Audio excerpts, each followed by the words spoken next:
nos amis écologistes, hein, évidemment, et de gauche, ont trouvé un amendement qui est assez original pour réduire la couverture des faits divers dans les médias. Qu'est-ce que ça veut dire exactement, mon cher Gauthier Lebret? Vous savez que ces mêmes écologistes veulent fermer CNews. Oui, Ils avaient on milité est au pour courant. fermer C8.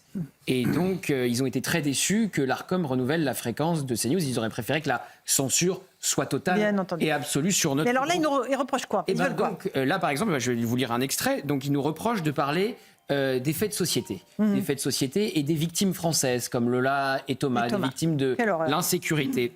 Je vais vous lire un petit extrait. Le meurtre de Lola à Paris en 2022 et celui de Thomas à Crépol en 2023 ont été l'occasion de véritables campagnes de diffusion d'une sémantique racialisante de la part de représentants politiques, d'éditorialistes et de médias d'extrême droite. Éric Zemmour a par exemple cherché à mettre en circulation à partir de ce fait divers la catégorie de francocide. Et puis ils disent sur nous, cet amendement vise à amener une réflexion sur le cadrage médiatique des faits divers dans le traitement de l'actualité. Le groupe écologiste et social estime que les médias publics doivent être exemplaires et ne pas céder à l'instrumentalisation des faits divers devenus méthode de cadrage de l'information sur certaines chaînes privées comme CNews. Donc cadrage médiatique, donc censure. Donc, mais bien sûr. Il ne faut pas voir ce qu'on voit, il ne faut pas dire ce qui se passe dans notre pays, c'est ça? Il ne faut pas dire... Alors, je vais vous dire pourquoi ils citent Lola et Thomas. Évidemment. Parce que Lola a été tuée par quelqu'un sous OQTF.